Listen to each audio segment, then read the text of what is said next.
really solid lane performance to take one. I don't know. I think we might end up with 3 games. Scythe's out of here too, sorry. Sorry, I was about to say Phoenix by Zags. Scythe is negated. Boys, your eyes have been opened. It sounds like you're in Team Liquid's side. Is that where you could sit? Yes. All right. Well, Carl said it needs to be a 2-to-1 kill ratio, and we'll see if Liquid can actually pull this off and take us to a 2-to-1 score overall as we throw it into game 2 between Team Liquid versus Bo3Prodigy. You know, I think when we have a panel or an entire show without Alan, we could just forget about the numbers for a bit and focus on the feeling, Sin. What's your feeling for this game? Well, so when Alan does stats, he, uses actual statistics. Kyle just throws numbers around and hopes they land. It's kind of like a bingo, Just, if you say enough numbers, eventually you're going to have a line, right? So let's say 2-1. Okay, let's see if that's good enough for this game. Yeah, no one saw that from Insania. That was fine. So the thing about this game, and I think the reason the panel is a little bit like, I'm kind of with them in having a hard time gauging this game because it's hard to find something firm to just hold on to and be like, this is what is going to matter the most. Like the Dire lineup is really tanky but doesn't have the best catch. The Radiant lineup has pretty good damage and team fight, but doesn't necessarily have the best laning scalability or the ability to do enough damage against these guys. It kind of becomes a game of math, honestly. Like, can you pierce them or not? And for Prodigy, I'm imagining that what they want to do is they want this Underlord to get auras, and then they want to force a fight around Roche that they win so they can get Roche, because their lineup can't do that either. But the panel was leaning a lot more towards Liquid to actually achieve Roshan. So like you win the fight around Roshan so you can just finish the hard work that Liquid have done. The thing that I'm mainly looking at in this game compared to the last one is that the initiative to get a lot done is a lot less in Prodigy's court, and the way they won the last game was just overwhelmingly aggressive plays. And now the game might be a bit more Liquid's tempo, the way they like to play. So I think at the very least in the draft they've accomplished that they've set themselves up for their play style. I suppose we could also look towards just FN then. Like, he was such a superstar of game 1 and now he's on this Necrophos. Like I think long are the days gone where you get like blink daggers on these heroes and you get them really aggressive. Like, hey, what is that tempo you even look to have set by who? Is it Epic Kids movement? Is it DM's movement? Is it just the supports playing really well from Prodigy that let them set any kind of tempo? Because once they're ready to go, like, who is the one actually going? I think thinking of the game in that way is probably not the way this is going to go down anyway. Prodigy are going to reach some sort of critical mass and then they're going to ball down towers. Okay. And it's up to Liquid to choose, can we win these fights? And if we can't, they need to just split as fast as the enemy team is pushing, which they're able to. Clinks and Centaur are no pushovers when it comes to taking towers. So they can both defend and play aggressively. So the options are definitely there. Feels just like curious to see how it plays out. This is a very interesting game. Like, a little bit, what's the word? Not a game. You're unsettled. You can go with unsettled, maybe. Or ready to learn. The laning phase, I kind of also want to see like Mickey's progression. Like, how fast does this Clinks actually get some damage up and running, especially up against like an Underlord. Underlord's pretty damn tanky with his 5 armor. Insania wants to try and do something against him, able to hit the swell, and Mickey just keeps punching through. The DM's got all the life to survive. It's still how you play against Underlord, though. I think with this kind of lane, you want to bully him as much as possible in the low levels, because once he gets more points up in Firestorm, he doesn't even need to look at you anymore. You just place the Firestorm and go and pull or cut waves, whatever he wants. It is actually even an option now for Prodigy if they want to. They could just start going between the towers now and casting Firestorm on every wave. But they're electing to stay in lane so that they can hopefully get some pulse off from save. He will complete this one. Unless... Yeah, I don't even know if Liquid mind this too much. They're kind of just gonna farm it. Mickey has Death Pact now, so he can eat the big Ursa as he will. I don't know if I'm ever gonna stop calling these Ursas. That's one of the few things from Dota 1 that has never, it's never stopped for me. You don't want to call them hell. For a while, you used to call them like tomatoes. Yeah, some people call them tomato potato. that even shows even more like the unwillingness to learn the new names. It's like, oh, whatever. Well, the unwillingness to know that like tomatoes actually come in multiple colors as well, so you can still call them tomatoes. Oh yeah, both of them. Well, then it's really bad descriptive. And you don't know which one you're talking about. Top lane, Epikid? Yes. Yeah. Some good damage, but not enough damage. It's just harassment back. They know he doesn't have any consumables left. He bought the Orb of Venom. In fact, this safe lane of Prodigy has nothing now that salve has been burnt left. Everything is gone. But Epikid's got that innate ability to hit 4 stacks up, slap on down. And Tiger's doing everything he can to just dissuade them from fighting. Mid lane's pretty even, 21-7 versus 8. Okay, maybe not that even. 21-8 versus the 19-3. I think that's pretty good for Necrophos, as far as I'm concerned. This is a Razor lane. Even when Kuiper then gets the regeneration rune as well. I mean, that'll add salt to the wound, but the wound isn't. If they want to go on top. I mean, he just did a 0 Spirit's damage. flying forward. Ina's in a lot of trouble. And Tiger's got the tick damage. Even Epikid, all that regeneration that was never used because it wasn't there, means that the Tiger actually gets a double kill in this off lane of Team Liquid. And then Mickey goes for bottom lane. Over towards DM. As much harassment as they possibly can, but it won't work when the Stroke of Fate is unable to connect.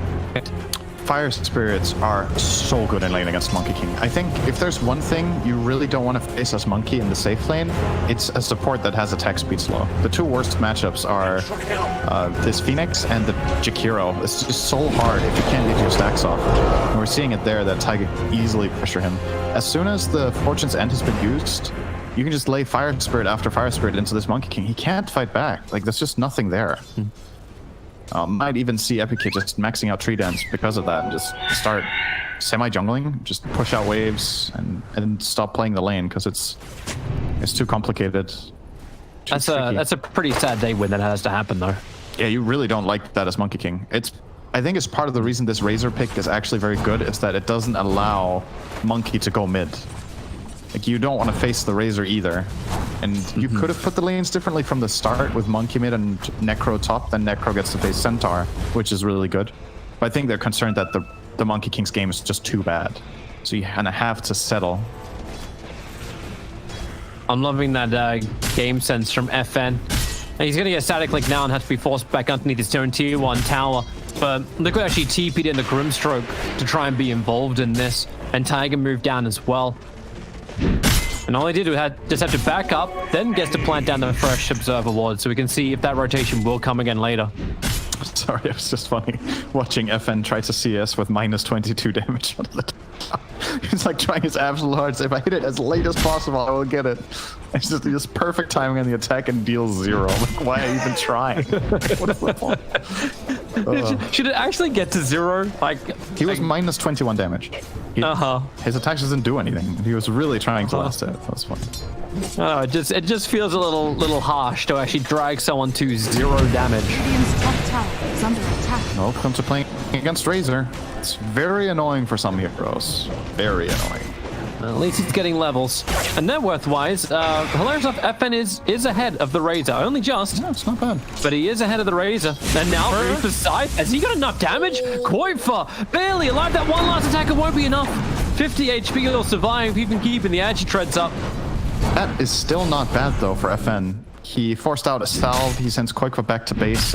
And he will get probably a wave and a half for free as his reward here. And yeah, he traded off health of 2, but he's got 2 points in Heartstopper, so he will be getting this wave now. And there's the tip. Give some sass, please. He's number 1 net worth on the field. He is winning this lane as Necro against Razor.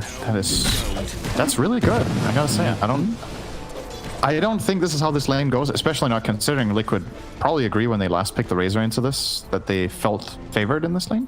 But no, the funny thing is too, like the numbers that Kyle throws out, it's like, hey, they need to have this many kills ahead of them. It's like, well, you gotta remember that in Dota, kills don't always matter, and you just stay ahead in farm. Razor, you'll get the DD rune. I thought save. He started the attack, and I think he early cancelled. To deny up the rune. And DM's gonna be sent all the way home. But he's fine with that. He pulled the wave up, let the let the Firestorm go, and then farmed up a wave and a neutral camp.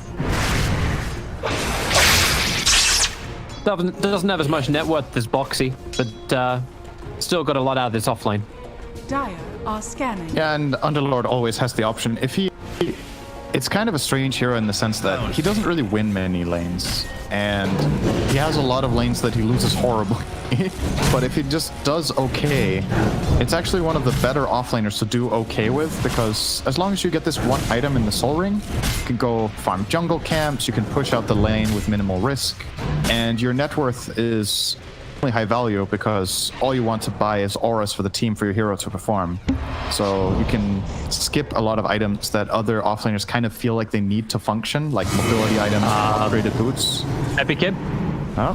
They're just stalking him for the moment. Sentry wards down everywhere. Stampede has to be used, but there's not enough mana for a hoof stop. Okay, he does have the one charge as Monkey King can't dodge it. And with the damage from Clink, well, then again, maybe from the Boundless Strike, it could be Clink who's the one to go down. And Fen came in so quick to be part of this fight, and the Centaur just continues to tick out. The Death Pulse is chasing him, and in fact, the heal from Oracle is now helping Centaur a little bit to get back. So now Razor can arrive, and we turn back the opposite direction. Static Link it up, and Fen will get his TP out to safety. And Tiger has no extra control to really kill off the Oracle unless Oracle turns around and then just disarms the Razor. 95 stolen damage. Hit what? This is really smart from Koifa. He'll need Tiger here as well. If they can actually claim the outpost, and Tiger, Icarus dies forward, but Monkey King's going to be there. Same with Save for the pickup, but they do get the outpost, but a little too late. It's 150 both ways. Boxy will TP in, but nothing to connect on. They already disengaged. Unseen energy. And also, yeah, nice response from Prodigy there. Not really what you expect to happen in this game, that a Necrophos is quick to rotate, but he did, and that was massive. Getting those 2 kills, especially Clinks to me in this patch, it's like... It's a ramp-up hero, right? You get Death Pact, you want to find these kills to get the free damage, and if you make rotations and get stopped in your tracks, it feels like you get set back so much. Most other carries at the state of the game will be happy to just hit waves, but Clinks doesn't do that. Like, he's bad at pushing. He really doesn't want to. Bottom. Catch out the Underlord. Extra slow is provided from Insania this time around. And a Static Link steal, not exactly what Rubik wants to have, and also keeping a offlaner alive is what you really want to have. Yeah. 1 point in ulti there, and DM lives, but I think you want to max out Firestorm this game. Sometimes I've seen Underlords actually skill ulti on level 6, but I don't really like that choice most of the time, and I don't think this is one of those games where you're like, absolutely should have done that. Necrophos is going Blade Mail, so getting some armor against Clinks and Razor, making himself a really bad target. At the same time, it's not really a mobility item to any extent. It's not the best ramp-up item in terms of farming speed. It's not terrible either. It's obviously really good on int heroes nowadays. But it's not what I expected. I thought FN might go for something like Yules into Radiance in this game and become really big with the lead he has. But he's aiming for mid-game timing, it looks like, with this Blade Mail. And right now, he's the strongest hero on the field by far. Like, nobody can stand up to this Necro right now. Wait. Boxy's on the hunt. Oracle. Oh, he needs to stun right now if he's going to kill him. And, oh, he does! Stun's able to connect. Koi for Insania. That is a very, very long smoke rotation to come to the tier 1 tower. With the bug on him. That's annoying. Oh, what are you going to do? He's buying some time. Yeah, he is. And it's buying time for the tier 1 tower on bottom lane to get taken down. Even False Promising. Every other bit he can do just to mess with Team Liquid. Aina will do it. Dude, that's pretty good space. That was like 15 to 20 seconds that he bought overall. And that lets FN hit mid tower. He's going to go and farm the side, camp to the side. They get the bot tower as well. Like, overall, pretty good trade, I want to say, for Prodigy. At least it was a Death Pact kill for Mickey. He really wants to keep building up. Yeah, I think he was actually probably a little sad about, I think, the fight inside the Dire jungle before his Death Pact ran out just as they were starting the fight. I didn't see a creep nearby or...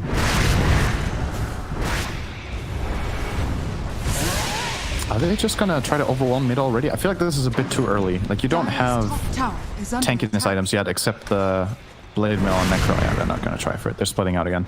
Underlord, by the way, going ATOS. This is the the usual offensive build on this hero. Obviously, the combo is you put down Pit of Malice, then you ATOS the guy, and then Pit of Malice snaps again, because the interval will overlap pretty much perfectly.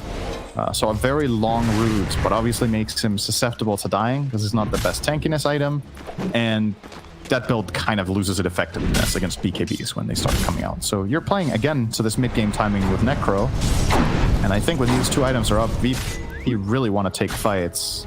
I thought it was going to go Horus this game, actually, and not go for the catch, but they feel like they need it.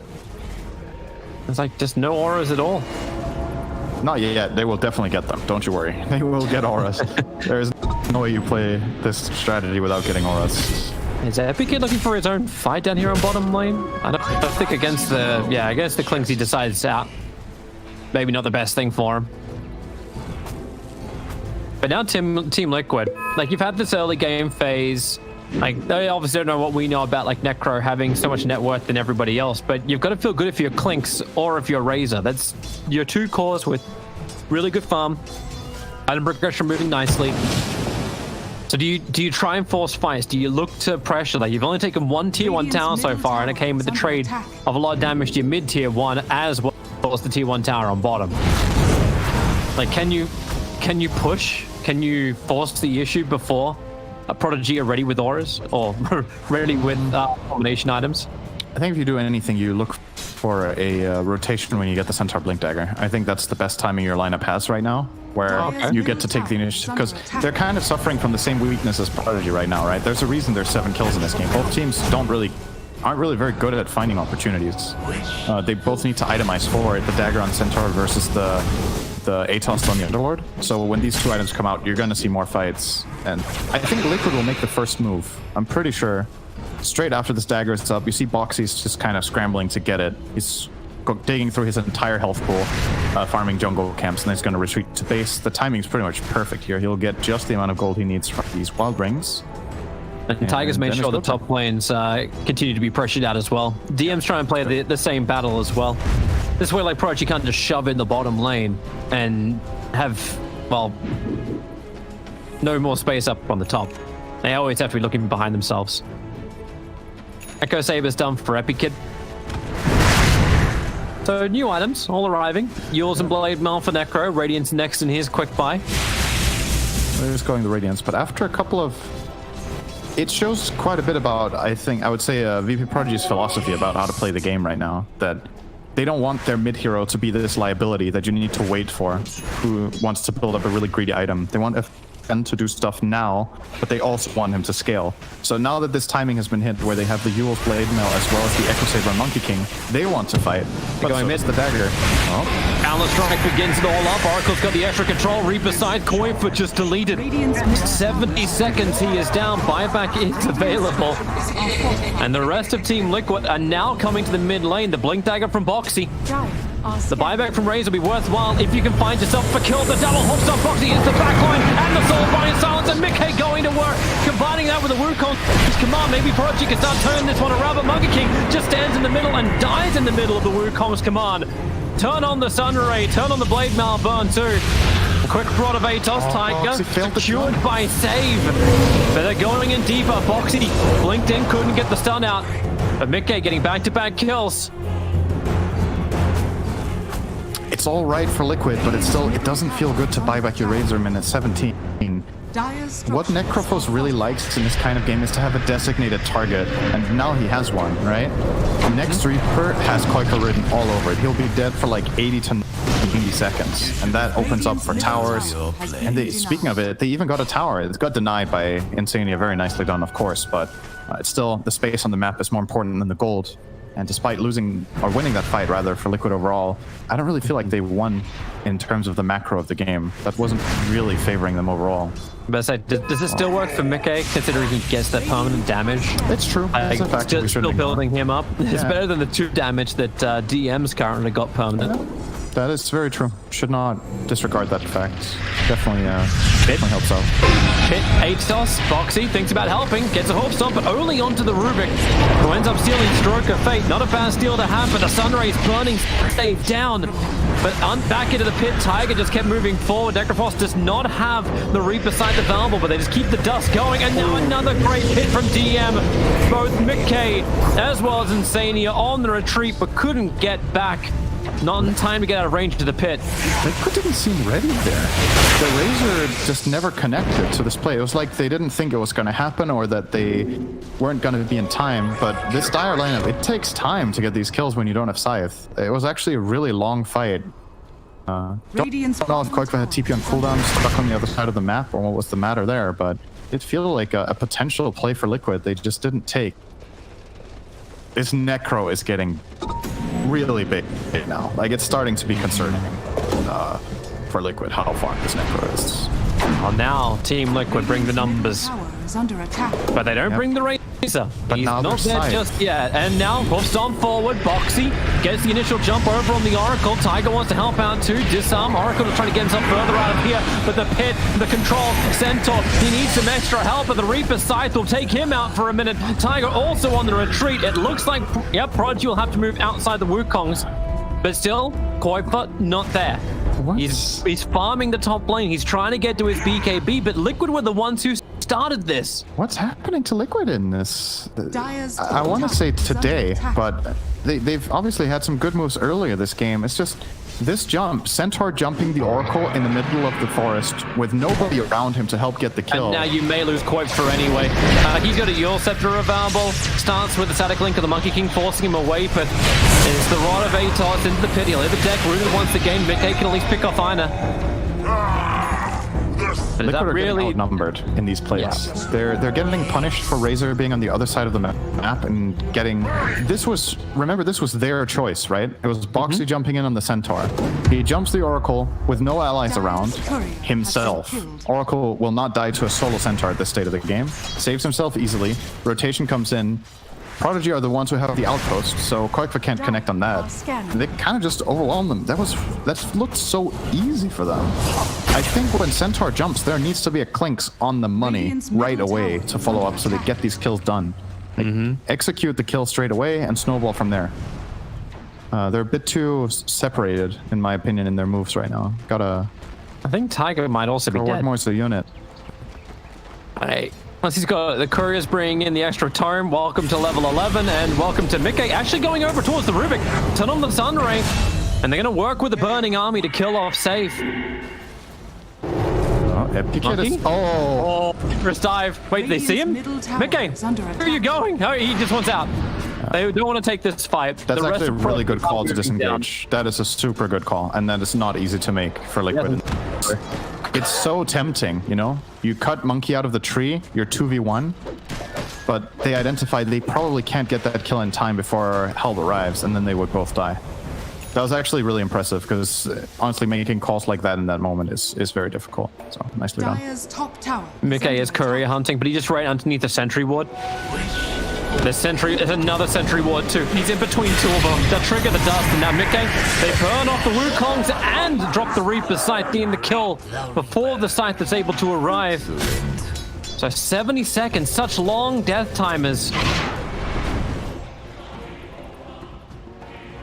This is just a game versus Necro. And Necro already has a Sacred Relic. He's gone 6-0-4 in effort. You know, I said like the whole... I do have Necro rotating around and getting kills and being the playmaker that FM was in game one. Yeah, you do, apparently. Yeah, you really do. With Blade Mail first item pickup. He hasn't even pressed the button, I think. I actually don't think he's used his Blade Mail yet. That does not make it a bad purchase, because it obviously does disincentivize Liquid from targeting him and fighting, so the fights will look different. It's just, overall in the landscape of this game, I've been lacking that feeling of decisiveness similar to game one from Liquid, where now it's go time, we go together, and we get the jump that we want. They got one mid where their tower was being pushed and they bought back Koikva, right? That was their best team fight so far. Where everyone was together, everyone combined their spells, they isolated the correct target, killing Oracle first. They have the tools. I definitely feel like they have the tools to take fights. But VP.Prodigy are just one step ahead every step of the way. They have more people, they get the jump, they have the map control. And a lot of it comes down to towers, right? It's the fact that they've only lost one tier 1 top, which generally happens, but they've taken both the mid tier 1 and the bottom tier 1. And this mid tower is constantly a pain in the butt for Liquid to handle. Just pushing this wave back all the time. It's very annoying. But The funny thing is though, like I think Liquid are getting better at pushing up the side lanes. Like Box has been very elusive with the center on the off lane. Tiger, he knows he's a sacrificial Phoenix. Yeah. Like he knows he doesn't survive this. You put down the spirits. Monkey's just waiting for an extra little bit of help. Underlord will get the perfect control. Or will he? Icarus dying. Phoenix gets the TP, and that's pretty huge. Waste of time. Oh, they definitely misplayed that. Epikid actually stuck close to him, and as soon as the Pit of Malice came down, he got cut out of his tree. So he couldn't stun. That was heads up from Taiga, but also probably shouldn't have happened there. There you go. You'll take that. Both teams are smoked up. Yeah, hey, it's fine. It's no lost rapier. True.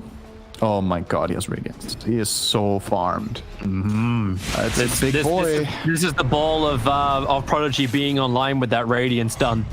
Like, if we care about the other auras. Oh, and they are going to Monkey, they found Foxy. Start with the Boundless Strike, follow up with absolutely everybody else. Atos, control, Foxy, triggers up the hood, triggers the stampede. They'll send him up and towards the air as only Retaliate the goal stolen from the Rubik. He wanted more than that. They actually didn't have Reaper already. I'm sure they did. So yeah, they had to just delay that. But yeah, Boxy caught out again. I don't know how quickly Razor just moves the opposite side of the map.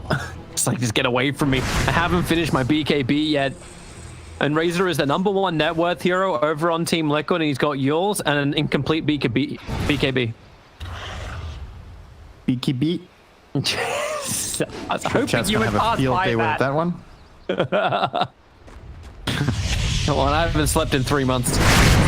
Same for Bulldog. He hasn't thought in a year, Radiant's so it's fine. bottom tower is under attack. Let's not bring him into this. I know this is former Alliance. It's his meme, I think. Oh, is it? Oh God. Oh, I'm sorry, Trent. Radiant's bottom tower is under attack. See if this bottom tower gets defended at all by Liquid. They don't seem interested, and I think it's completely fine to give up this one. I think the positional disadvantage is way too severe right now. Prodigy have placed good wards. They have a super fat Necro in front that they can protect with Oracle. So just shove into this tower. And Liquid will try to push out mid and top as fast as they can. But they don't seem confident with getting this mid wave out of the way. This should already be in the enemy tower, ideally. Monkey King is setting up, though. Yeah, they're chasing him. Boxy, but Boxy, okay. He wants to go in. There's no one else there with him. It's the same again. Yep, Boxy just has one thing on his mind, and that's fight. Razor, the pit, again, TM, controlling him up, and Koifa does not have to burn the BKB just yet. Same BKB also just flew in for Epikid. He is very much ready to fight. So what was really burned from that? Like, you lost Eye of the Storm on Koifa. Right. That's kind of it, but now Prodigy push the mid lane, Necro. A pretty big target underneath the tower. They're the false promise. Oracle didn't get stunned in time, so he gets it out on the Necro, who will also be used into the air. Does anyone else want to follow up on this? Necro is just saying, I don't care. FN, now the Reapers by Razor. Dead for 90 seconds. No buyback is available. They're cleaning up the burning army. And Prodigy will keep the push going. He didn't account for the Boundless. No BKB. Gets turned out of anywhere and then Reaper there. There's no save in his lineup this time around. Liquid have got so accustomed to playing with saves, but they don't have that Shadow Demon. They don't have that Oracle this game. People exposing themselves to getting killed can die. Oh boy. Yeah, that's looking painful. rough. It's tough, man. I think this mid-tier 2 tower and bottom tower will both be claimed by Prodigy here. They have so much time, 50 seconds still, and they know Razor doesn't have buyback. If they saw his inventory and saw that BKB, there's no way he has that plus buyback right now in the state of the game. Not a chance. And Senia needs to get down here and just nuke the wave as quick as he possibly can. Protect the high ground. It's a catapult wave. Like, yeah, Mickey just, like, he just goes top. It's like, oh, fine, I need to get out of here. I need my Desolator. I need my damage.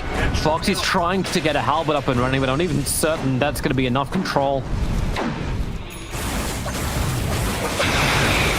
This is just all coming up Prodigy once again. But Liquid do have good delay. The split push works well for them. They've got good wave clear. And pushing high ground, like we still haven't seen a supernova from Tiger, and he has managed to wait long enough in this game to hit level 2 on that ultimate. Something Prodigy doesn't have great things to deal with. And that's an interesting TP from Koifa. They're going to come in behind the mid-tier 1 tower, looking for a target. They need to find Oracle. They just need to. It's the access point you have to this fight.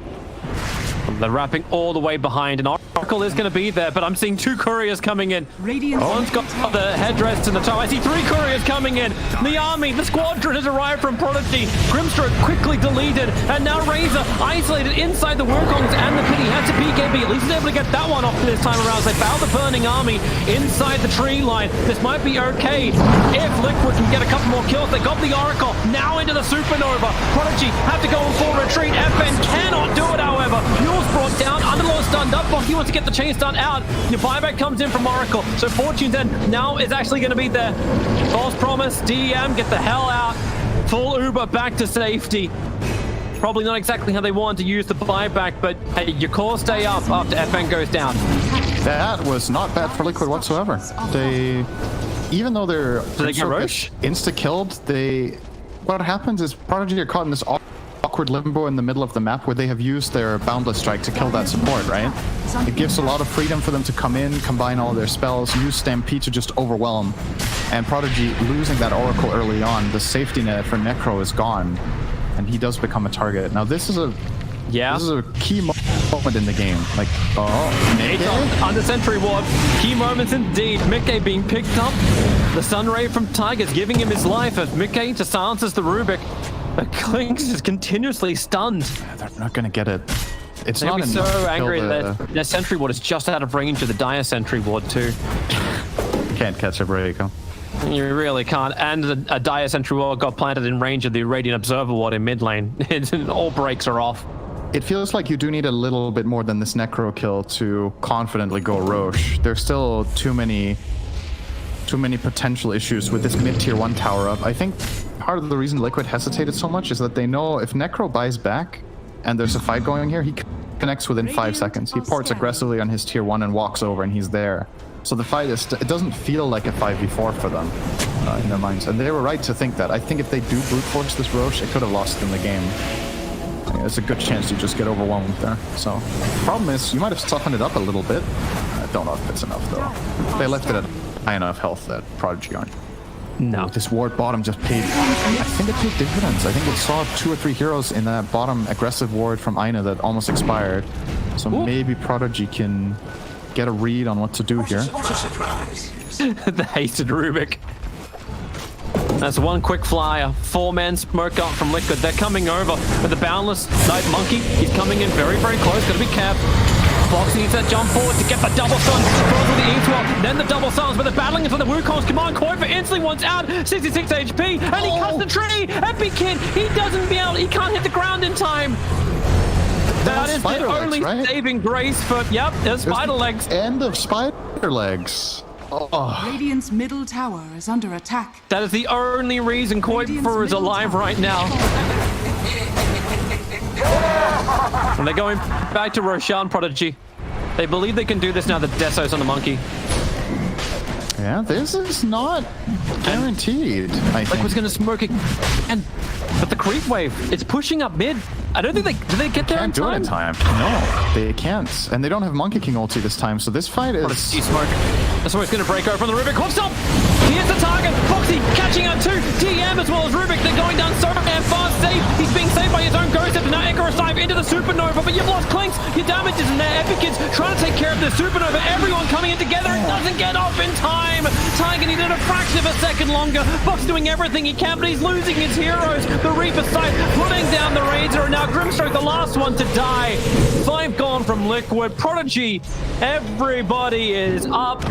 Of course, you bought back on the Rubik for that to happen, but they're coming down mid. They know the death time is so long from Liquid. They can end this right now and get that grand final position. That egg goes off. Radiant structures are That's a different story, but so many things going right for Prodigy here. Even a small thing like Aina purging off a Fire Spirit might have made the difference there for getting the egg broken in time. And it looked like a good jump from Liquid. They caught 2 heroes, but their Clinks walking in to start dealing the damage immediately gets lifted by Rubik and just taken out. Clinks is the majority of their damage, and he couldn't get it done. Without a BKB, he just gets isolated and killed every single time he comes up close. This is my primary gripe with this hero right now, is even if you get the jump, if Clinks doesn't get a free angle, he is so counterable right now. It goes so fast, like, you're still a frail carry, right? Like, anybody who gets on top of you, you're in trouble.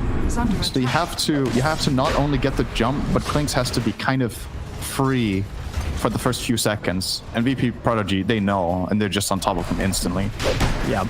1.5 lane Rex and Roche. This looks bad for Liquid now. It's real bad.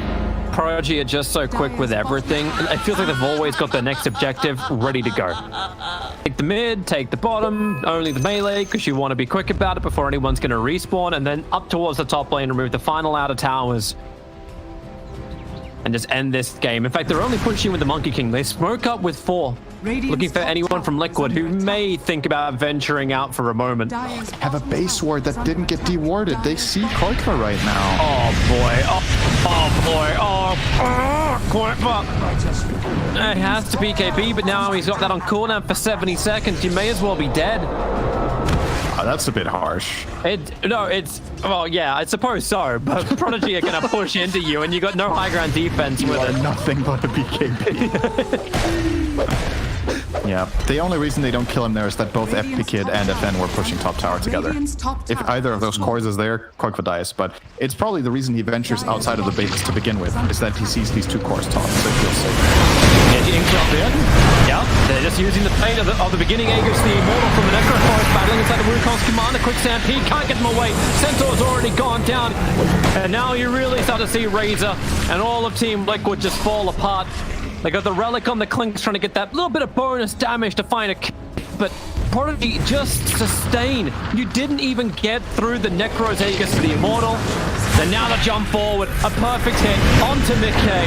He's got a couple of one charges to bring him back up again as FN dives in pretty damn deep. The Ghost Round's giving him protection. Tiger wants that same level of protection, but he doesn't have it. Mickey moving back to the fountain. He's so low on life, 100 HP, barely surviving. Radiant's top tower. But this game is so deep in the bag for Prodigy. Buybacks in from Razor, buybacks in from Phoenix. This is going to be the last hurrah. Radiant's top barracks. Who do you go on? DM season. FN feels like an interesting target, but remember, he's still got the Aegis Immortal available. Tiger slapped down by the Balance Strike. Controlled by the hit. No Supernova available anymore. In fact, Rubik is taking his place as the Phoenix. They are just trashing Liquid today. This didn't even seem close in either game. Like, Liquid had a little bit of a... They showed some signs of life for the first, I want to say, 15 minutes, and then they just consecutively lost every fight, every move. The map, the Roche, the game. It's just over. It really is. They're trying to battle at the last points here, but it feels like Liquid are just in it for the thrills. That's GG. Prodigy. You know what the best thing about this lower bracket final is that the grand final should be a hell of a lot better. Because Team Secret may actually have a team coming in there with big confidence to battle them. And Prodigy definitely wants to get revenge. They did get beat